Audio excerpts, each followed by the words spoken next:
Então, prazer, meus amigos, estar aqui com vocês pela primeira vez em Santa Teresa, no Espírito Santo. Eu sou de Minas, de vez em quando vocês vão ouvir o trem passando aqui, dá para ouvir. Eu moro bem pertinho da linha férrea, mas graças à tecnologia, graças a Deus, a gente pode se encontrar aqui, né? Mesmo que de forma online. Eu vi que tem alguns companheiros dentro da própria casa espírita nos assistindo, que coisa boa, né? Quando que a gente ia pensar que isso seria possível ainda neste século, mas Deus dá o jeitinho dele da gente estar sempre se comunicando, né? Então é um prazer para nós estarmos aqui. Hoje a gente trouxe uma passagem do Evangelho, que a gente acredita que todos vocês conheçam, que é a passagem de Jesus andando sobre as águas, não é mesmo? É uma passagem conhecida, famosa. Mas o que a gente quer hoje trazer é um mergulho. Porque a gente entende que as palavras de Jesus, o Evangelho de Jesus, são palavras de vida eterna, são palavras de vida.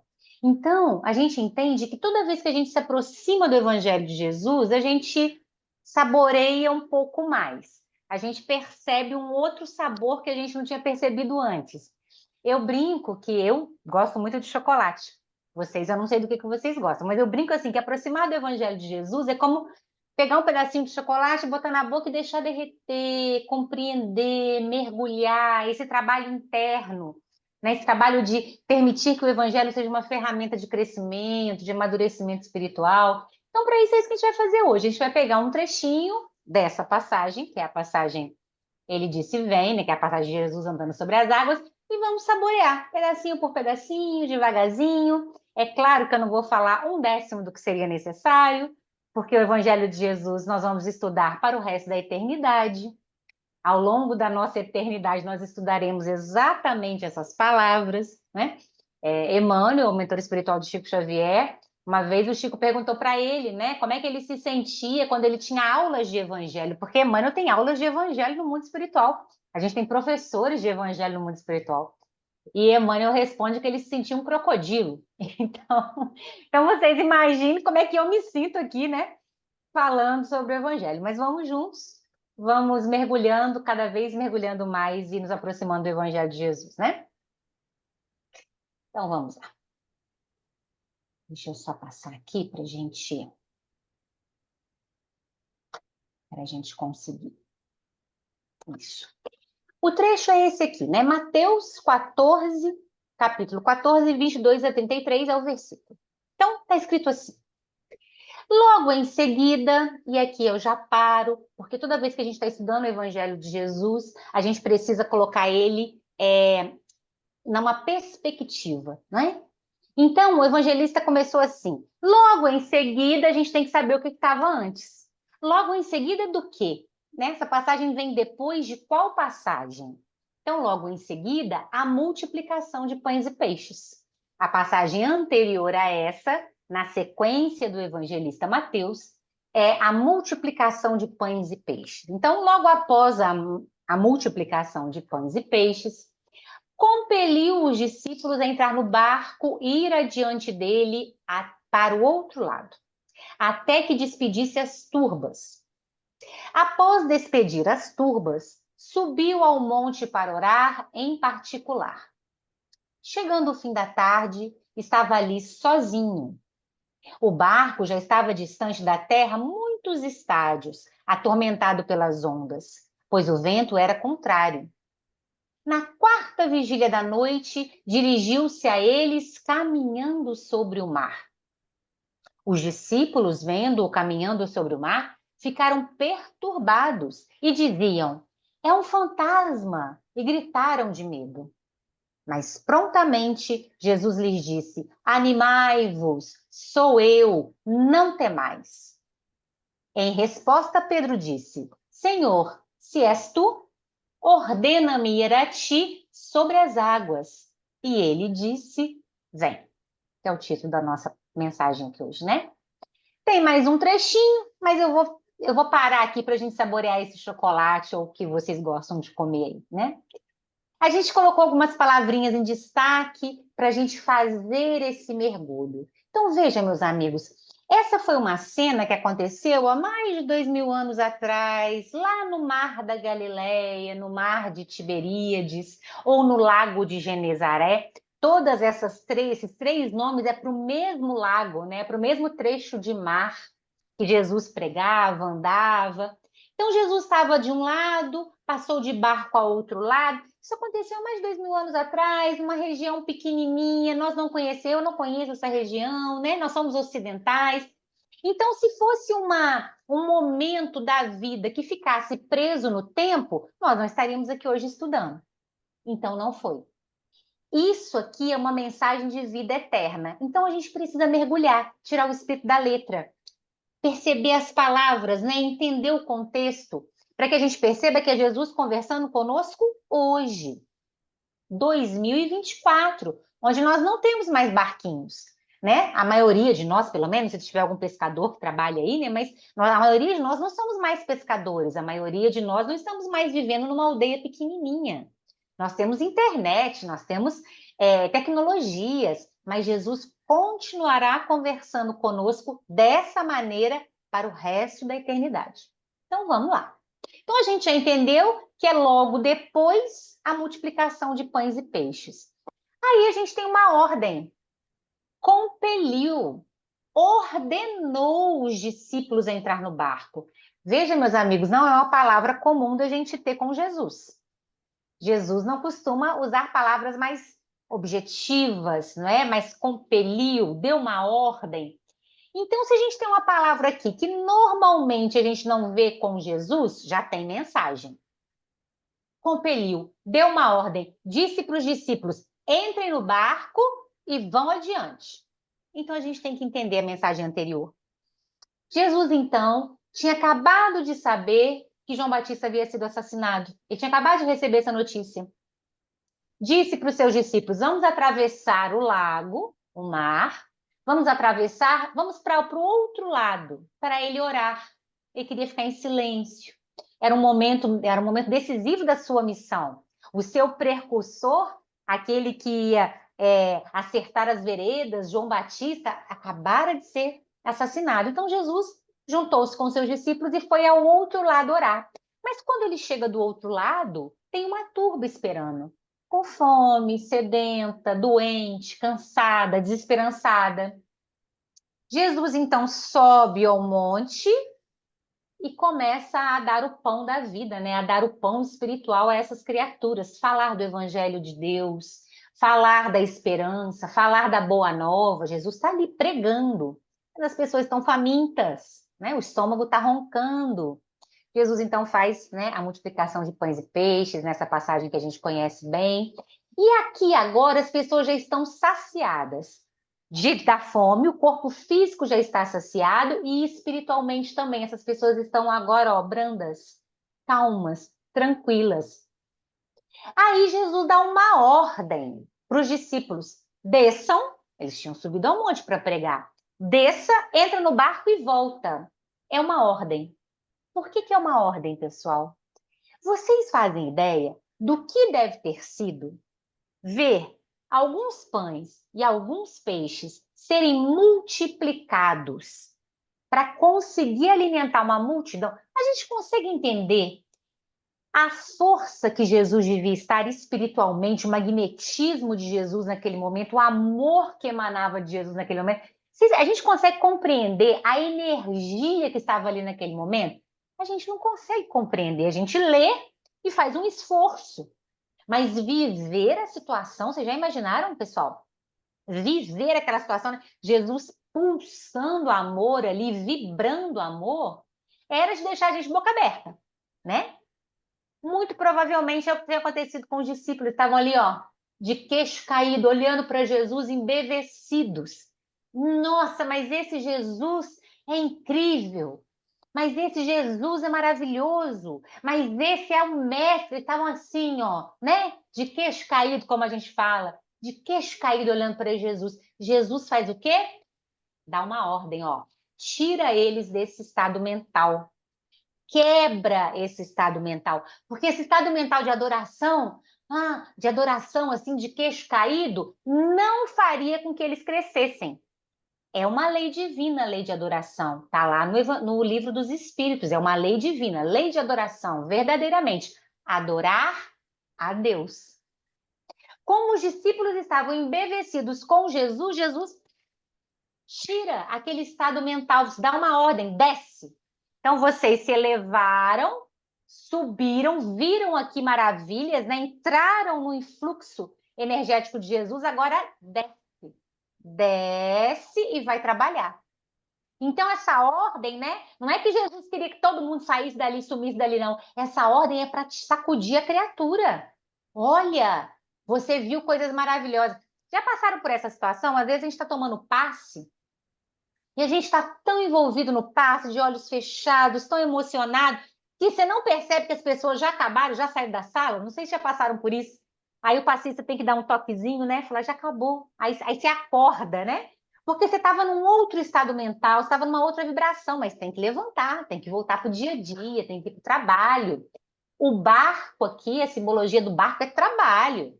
Descer e ir para o barco é ir remar, não é trabalho, trabalho espiritual aqui no caso, né, pessoal? É só o trabalho braçal. Então, Jesus tirou os discípulos dessa condição, falou, agora desce. A mesma coisa ele fez com Zaqueu.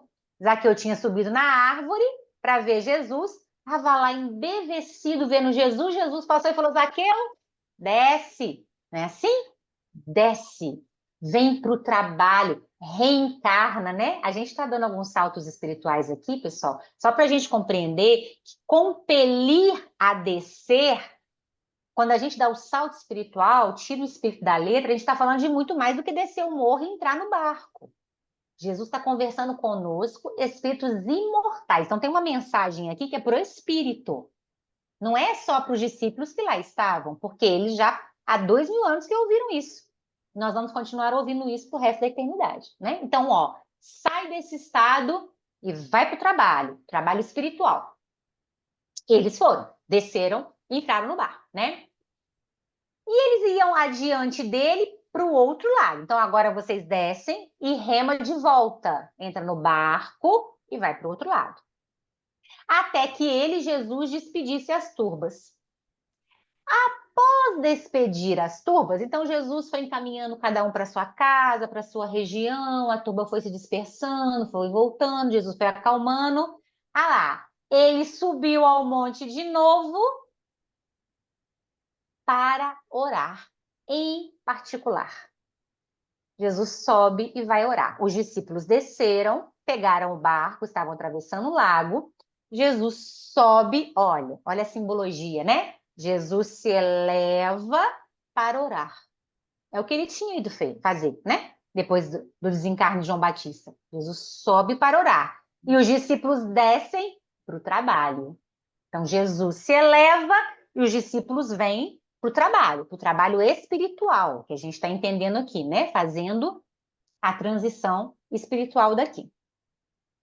Chegando o fim da tarde, vamos ficar com essa informação é importante. Chegando o fim da tarde, Jesus estava sozinho.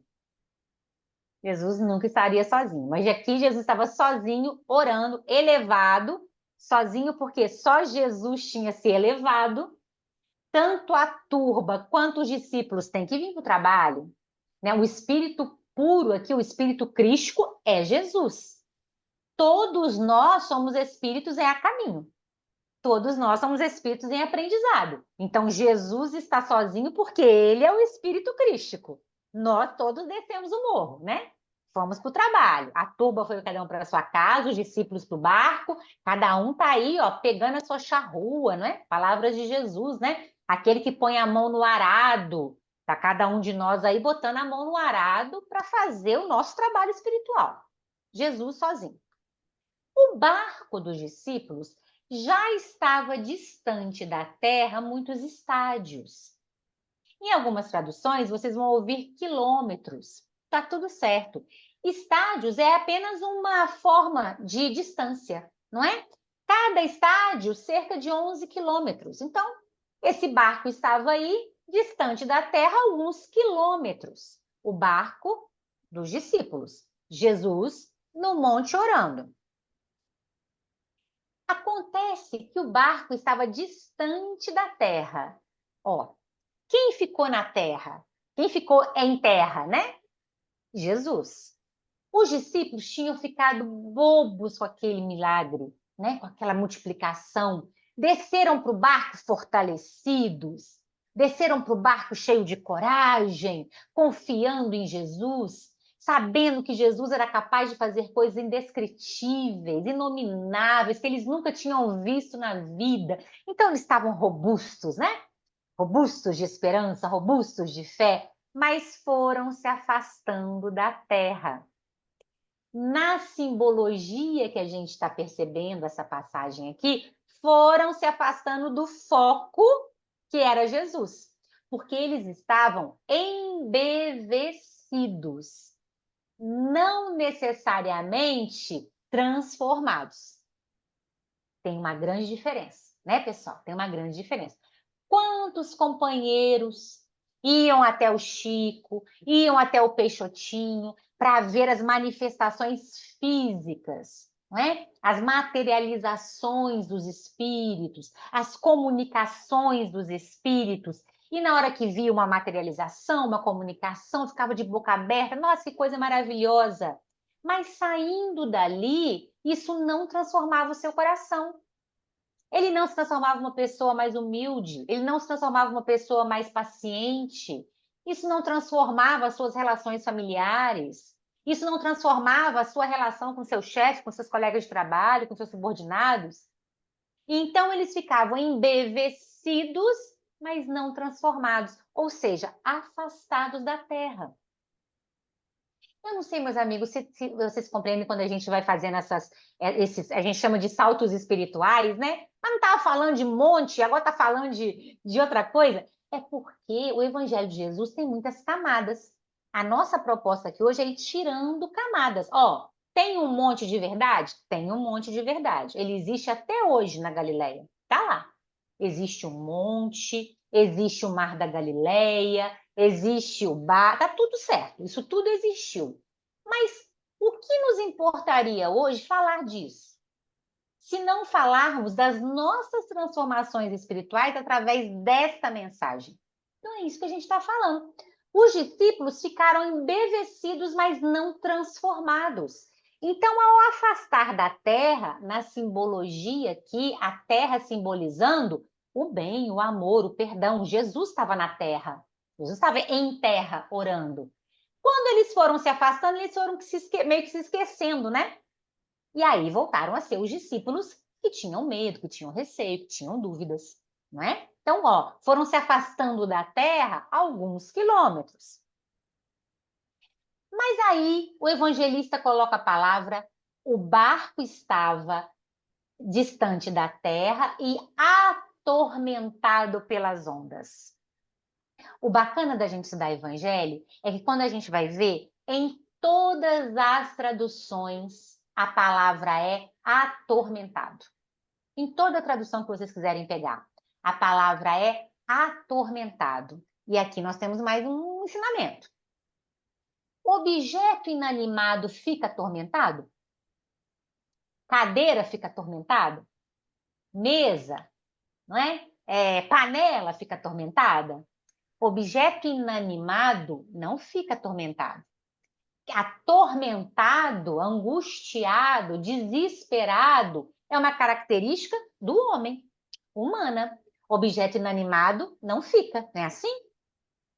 Bom, se o evangelista quis colocar essa palavra em todas as traduções, é essa palavra, a gente está entendendo que ele está nos chamando a atenção para que esse barco não é o barquinho, não é tão somente.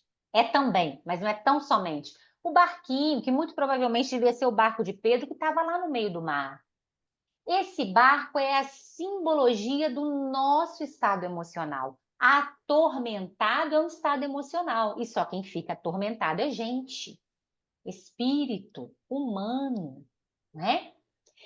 Bom, se esse barco já não é mais só o barquinho de madeira, já virou a nossa condição espiritual, que estava atormentada porque se afastou de Jesus, se afastou da terra, voltaram as dúvidas, voltaram os medos, voltaram as angústias, ó, afastou da terra, ele vai dizer, atormentado pelas ondas, pois o vento era contrário. Bom, se esse barco aqui não é tão somente o barco de madeira, esse vento aqui e essas ondas aqui não são tão somente as ondas do Mar da Galileia ou o vento do Mar da Galileia.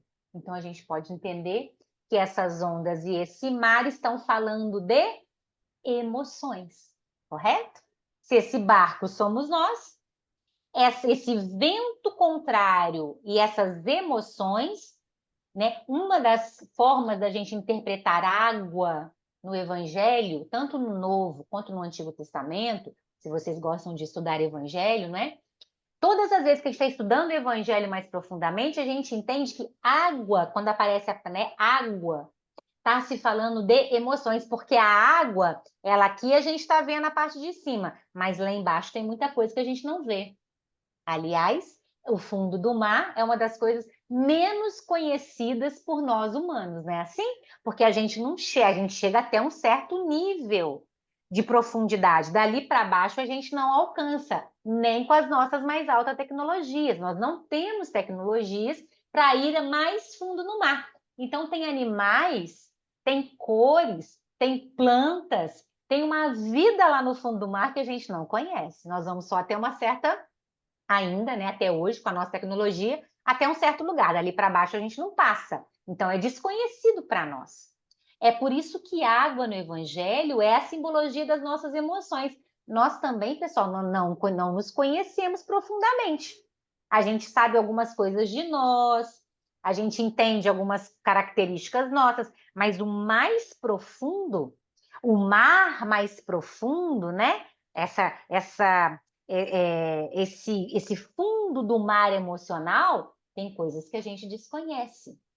É por isso que muitas vezes, num momento de trauma, de angústia, de susto, a gente tem reações que a gente nunca imaginou que teria. Já passaram por isso? Às vezes você está numa situação, você precisa agir, você paralisa. E você fala, gente, eu nunca imaginei que eu fosse paralisar. Eu sou uma pessoa tão ativa, eu sei fazer as coisas, não é? Ou o contrário, você está numa situação que você vai lá e age. Da onde eu tirei essa força?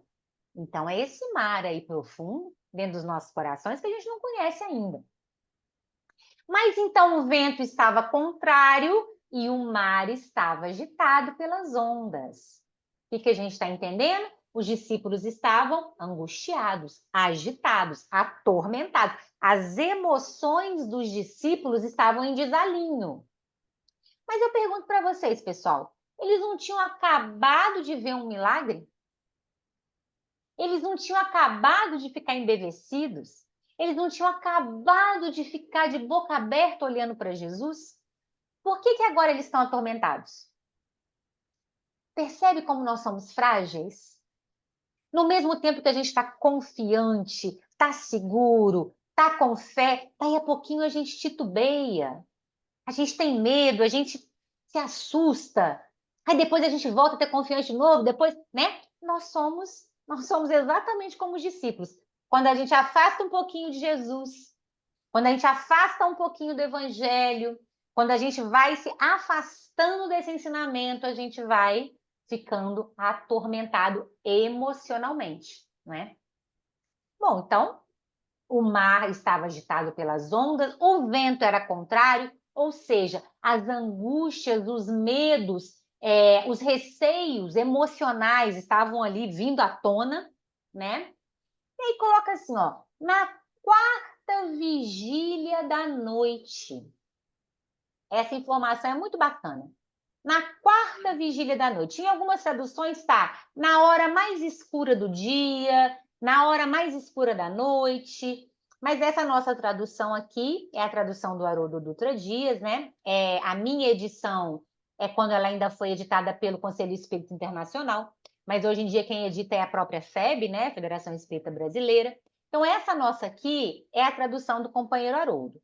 Mas qualquer tradução que a gente for pegar, o importante é dizer assim, a hora mais escura, a hora mais difícil, a quarta vigília da noite. E aí, para a gente compreender, a gente tem que compreender a cultura hebraica. Por que o evangelista colocou essa hora, né? Nós não temos quarta vigília da noite, mas eles têm. Então, para o povo hebreu, a noite é dividida em 4 vigílias, 4 momentos de 3 horas. Então, das 6, estava escrito lá em cima, ó, ao cair da tarde. Ao cair da tarde para o povo hebreu, né, por volta das 6 horas, quando o sol se põe, começa a primeira vigília. Então, de 6 às 9 horas da noite, de 18 às 21, primeira vigília da noite. De 21 à meia-noite, segunda vigília da noite. De meia-noite às 3 da manhã, terceira vigília da noite. E de 3 da manhã às 6 da manhã, a quarta vigília da noite. Então, nós temos aqui uma divisão de 4 vigílias, de 18 horas às 6 da manhã. Por que eles faziam isso? Justamente para entender, nós aqui, com a doutrina espírita, temos uma condição total de compreender essa divisão em blocos, né? Espiritualmente, pessoal, o que isso significa? Por que está dividido assim? Vamos ver. Das 18 às 21 é o primeiro momento de se recolher. Nós estamos aqui numa comunidade totalmente campestre, né? Agricultores, pescadores, pastores de ovelha, donas de casa, são pessoas que trabalham braçal. Eles precisam da luz do dia. Acabou a luz do dia, acabou o trabalho braçal. Acabou o trabalho físico, o trabalho do corpo. Vai começar o trabalho do espírito.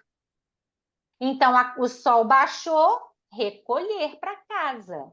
Então, das 18 às 21 é hora de recolher.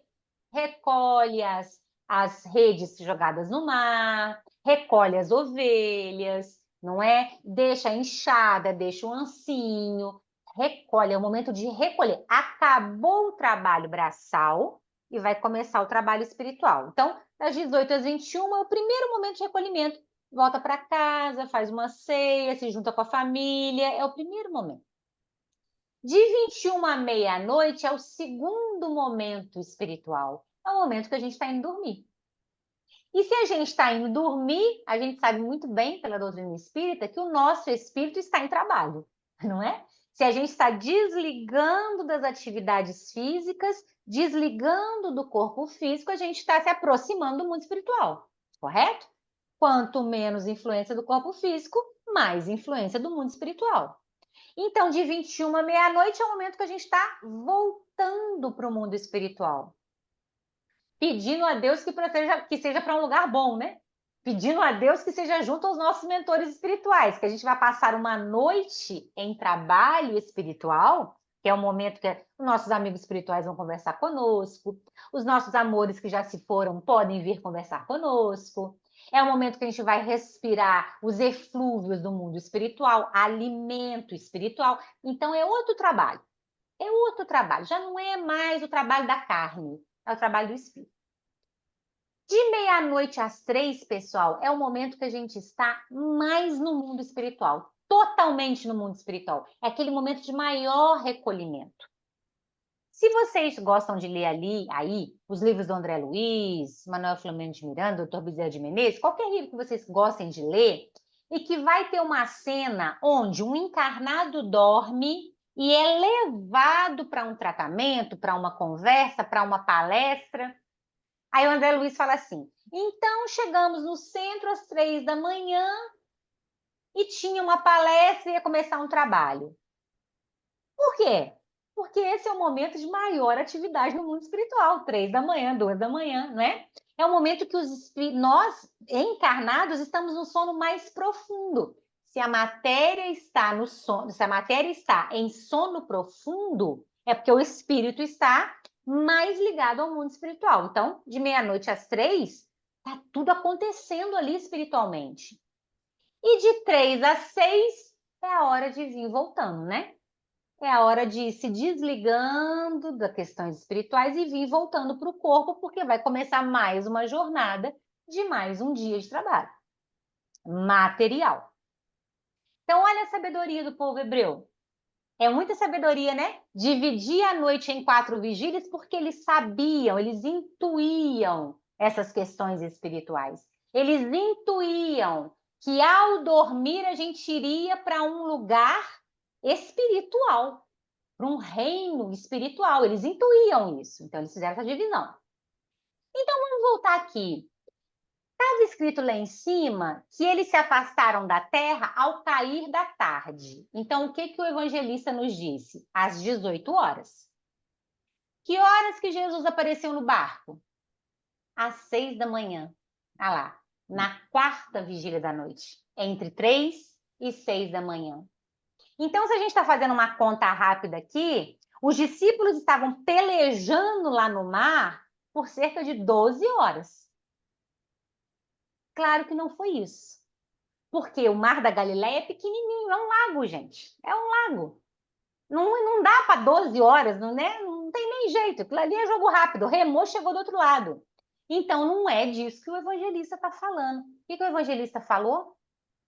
Que Jesus aguardou, esperou chegar na quarta vigília, ou seja, no momento em que a criatura já se recolheu mais intimamente, se recolheu ao mundo espiritual para aprender, para ouvir, e na hora que a criatura está voltando, ou seja, no momento em que a gente poderia ouvir.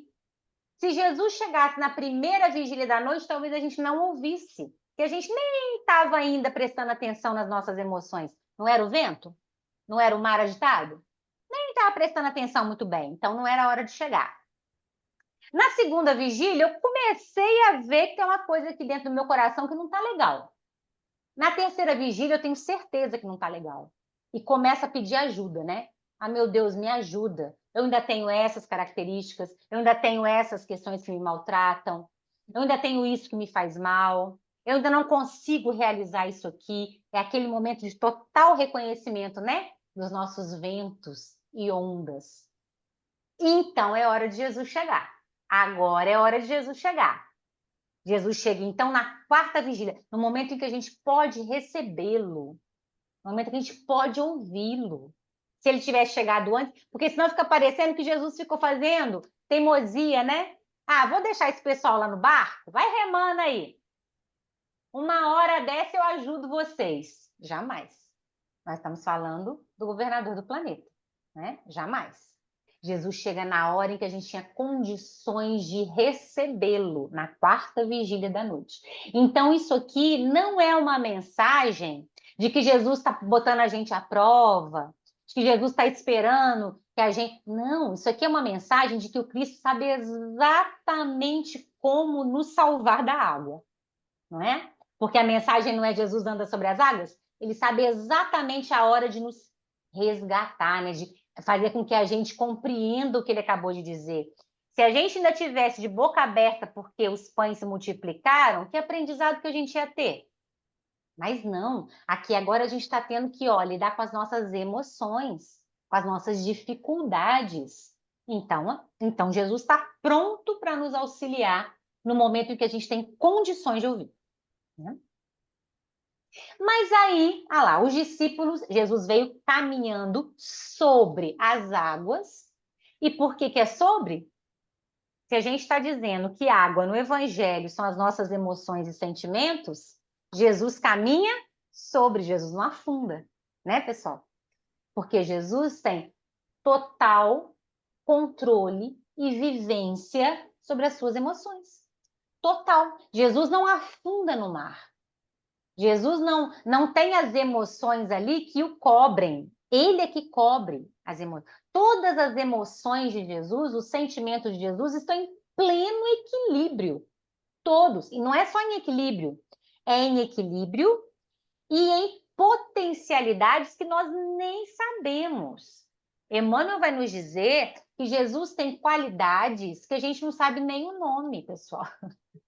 Vocês fazem ideia do que é isso, né? Eu conheço algumas, de ouvir falar, né? Humildade, paciência, tolerância. Eu conheço algumas qualidades, não quer dizer que eu as tenho. Jesus tem todas essas que a gente conhece, mais algumas que a gente nem nunca ouviu falar, porque ainda não é no nosso nível de evolução. A gente nem nunca ouviu falar em potência máxima. Então, se Jesus reúne todas as qualidades em potência máxima, ele tem total controle sobre o mar dele, as emoções dele, os sentimentos dele. E não é controle porque ele é racional, é controle porque isso já faz parte do seu ser. Jesus ama numa intensidade, né? Jesus vibra na intensidade divina. Isso já faz parte dele. Ele não tem esses altos e baixos que nós temos porque estamos a caminho. Então, Jesus vem sobre, acima. Ele não cai na água. Entendendo a água aqui como esse mar das emoções, não é? Se formos entender como o mar da Galileia, também não afunda, porque Jesus tem total domínio das leis da física, e aí já também não é para o meu bico. Como é que ele faz isso, né? O Kardec tem essa pergunta lá no livro A Gênese. Quem tiver curiosidade de saber como Jesus andou sobre as águas, dá uma lidinha lá, né? O Kardec faz algumas teorias sobre o que Jesus usou, né? O que ele pode ter usado para andar sobre as águas. Mas como não é para o meu bico, eu não vou por aí, não. O que eu sei é que Jesus não faz esses altos e baixos emocionais que nós fazemos, porque nós estamos a caminho. Ele é o irmão mais velho, né? Jesus estava vindo sobre as águas, mas aí os discípulos ficaram com medo e começaram a gritar. Pessoal, compreensível, né? Estava de noite, era a quarta vigília, a hora mais escura, não é? De 3 às 6, é a hora mais escura, até que clareie. Era a hora mais escura, estava difícil. Eles nunca tinham ouvido alguém andar sobre as águas e nunca mais a gente viu também, né? Foi a primeira e única vez. Então, vocês imaginem que eles estavam realmente atormentados, apavorados, né? E começaram a gritar e começaram a chamar Jesus de fantasma. Mas prontamente Jesus lhes disse: animai-vos, sou eu, não temais. Meus amigos, quantas vezes a gente ouve Jesus falando isso, né? Confia, acredita, sou eu, vai dar certo. Mas Jesus não fala essas frases assim, só por ser, né? Ah, vamos agradar as pessoas que estão ouvindo. Não. Quando Jesus fala isso, é igual o compeliu. Sai desse estado de tormenta, levanta esse estado, não se renda a essa vibração de medo, temeridade, susto. Levanta, ergue. Ele sempre fala muito isso, né? Ergue. Volta para a sua linha com o divino, com Deus, volta para a sua condição divina, né? Não tenha medo, sou eu. Levanta, né?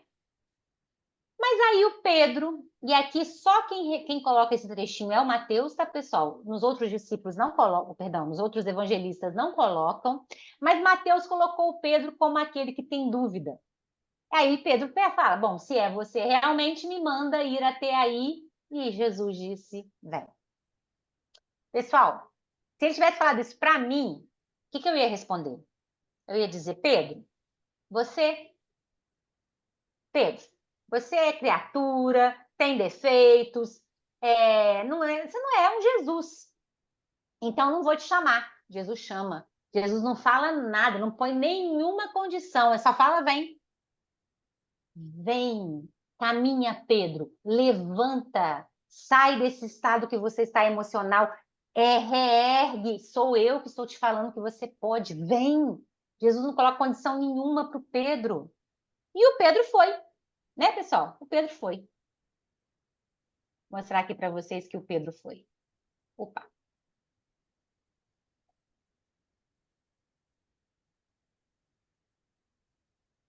Só um minutinho. Opa. Descendo do barco, o Pedro caminhou sobre as águas e dirigiu-se a Jesus. Pedro confiou nas palavras de Jesus, desceu do barco, ou seja, entrou no mar das emoções e conseguiu. Pedro estava confiante, Pedro estava esperançoso, Pedro estava com força, estava se vencendo e caminhou sobre as águas. E dirigiu-se a Jesus. Porém, depois de ter visto o vento forte, em todas as traduções o verbo é ver, em todas as traduções o verbo é ver. depois de ter visto o vento forte. Pergunto para vocês, meus amigos, a gente vê o vento? Não. Mas sim, em todas as traduções, e em grego, o verbo é ver. O que o evangelista disse aqui? O que o Pedro viu? O vento não foi, porque vento a gente não vê. O que o Pedro viu? As suas dificuldades, as suas limitações. Ele andou confiante sobre as águas, mas aí ele lembrou, mas eu não perdoo. Mas tem uma pessoa que eu não perdoei. Mas tem uma pessoa que eu ainda trato mal. Mas tem uma coisa que eu ainda não consegui vencer. Mas tem uma característica minha que ainda faz mal a minha esposa e meu esposo. Mas tem uma coisa que eu ainda faço com meus filhos. Ele lembrou. Quando ele lembrou, quando ele viu o mar dele, né? Ele afundou. Afundou no mar, né? Afundou nas emoções. Olha lá. Porém, depois de ter visto o vento forte, teve medo e começou a afundar. Igualzinho a gente, pessoal. Igualzinho a gente. A gente está indo no caminho de Jesus, a gente está indo em direção a essa força divina que existe dentro de nós. E quando a gente se recorda de coisas do passado, ou desse momento, ou percebe que a gente está sem força naquele momento, a gente começa a titubear, começa a afundar no mar, começa a cair novamente. E aí vem a cena que, para mim, eu, Luciana, particularmente, é uma das mais bonitas do Evangelho, né? Começou a afundar, gritando, dizendo: Senhor, salva-me. E a palavra é imediatamente. Imediatamente, estendendo a mão, Jesus o segurou, tirou da água, tirou do mar das emoções. Jesus pega o Pedro e tira dali, porque essa é a característica do Evangelho de Jesus, nos tirar dessa condição de vitimização, de empobrecimento espiritual. O Evangelho de Jesus é libertação. Então, ele tira a gente dessa condição e fala: Filho de Deus, não é assim? Luz do mundo, sal da terra, é essa condição divina em nós que Jesus nos convoca, nos chama ao tirar desse mar. Perceba, pessoal, não está passando a mão na nossa cabeça, não. Tanto é que ele vai dar uma bronca lá, ó. Segurou e lhe disse: Homem de pouca fé, por que você duvidou? Ao subirem no barco, Jesus amainou aquele vento. Jesus dá uma bronca no Pedro. O que foi, Pedro? Por que você duvidou? Eu falei que era eu. Ele não passa a mão na cabeça, mas ele puxa, né? O Evangelho de Jesus puxa a gente dessa condição enfraquecida, dessa condição que a gente acredita que a gente não tem solução, que a gente acredita que as coisas estão muito piores, que a gente acredita na nossa solidão. E esse mar vai só engolindo a gente. Esse mar vai só engolindo a gente. O Evangelho de Jesus vem e puxa e diz: não, não, criatura humana, vem. Jesus não coloca nenhum senão. Só vem quando você te virar santo. Só vem quando você for perfeito. Só vem quando você estiver puro. Não. Levanta, ergue, caminha, sou eu. E por que ele pode ter tanta segurança em dizer sou eu? Porque ele fez isso primeiro. O Cristo fez toda a trajetória primeiro. Então, ele é aquele irmão mais velho, conhece o caminho do pai, que conhece os pais muito bem, e para o irmão mais novo fala: quando for conversar com o pai, conversa hora tal. Quando for pedir um negócio para a mãe, pede tal dia, ela está mais animada. Não é assim? Nossos irmãos mais velhos não vão nos dando as dicas de como lidar com os nossos pais? Jesus também. Mesma coisa. Estou te dizendo, levanta. Estou te dizendo, sou eu já fiz esse caminho. Eu estou te dizendo como é que faz, né?